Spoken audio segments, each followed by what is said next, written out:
nella fascia superiore la fascia addominale trasversa e la fascia bassa. Vi dimostrerò attivamente come le esecuzioni saranno fatte in modo corretto. Scendiamo giù a terra, ci aiutiamo con un ginocchio a non stressare il tratto lombare e andiamo giù. Mi raccomando di flettere bene le ginocchia e di non tenerle molto distese fino ad aderire bene con la colonna vertebrale.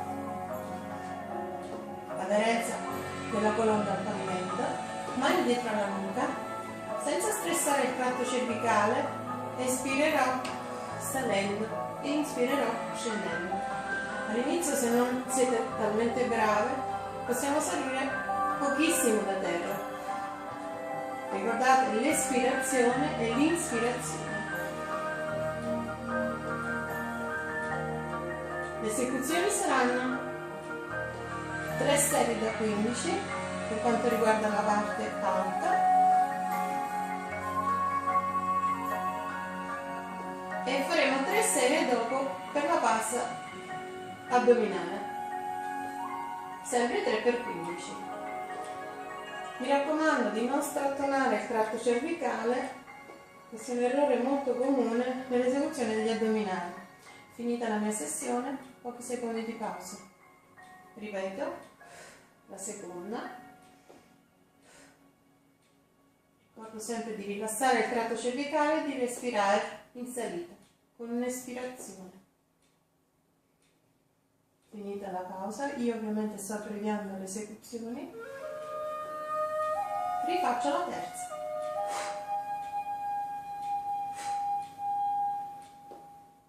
Finita la mia 15 per 3, pausa, metto le mani vicino alla base del bacino, sollevo la destra, sollevo la sinistra, espiro portando le ginocchia al petto, inspiro e scendo.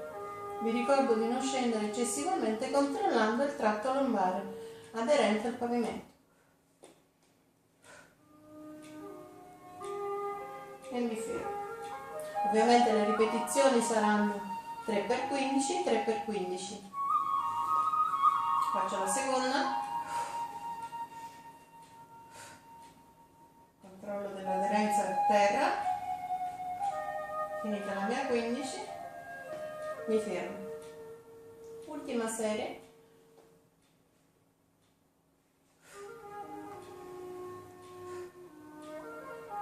E mi fermo. Quando sarete più brave potremo allenare la parte alta facendo 15 ripetizioni per la base alta, ci fermiamo, giù le braccia, 15 per la base bassa, così da alternare l'esercizio diventando così più intenso per il retto dell'addome. Bene, nella fase successiva di lavorazione sulla fascia addominale lavoriamo sui trasversi. Poggiamo una mano a terra, l'altra dietro alla nuca, divarichiamo leggermente le gambe, espiro nella fase di salita tenendo il gomito aperto, inspiro, vado giù. Queste ripetizioni saranno 10, alternando la destra alla sinistra, per 3 volte. Finita la prima, cambio.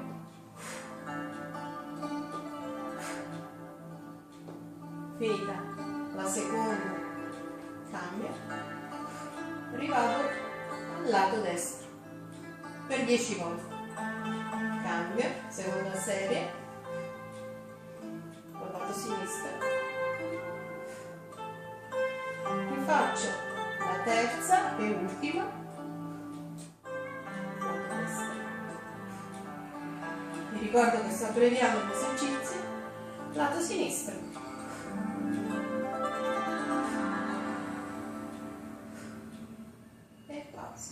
Quando ho finito la sessione di addominali, per rilassare il tratto addominale posso stendere le mie gambe e allungare le braccia indietro, rilassando la colonna vertebrale.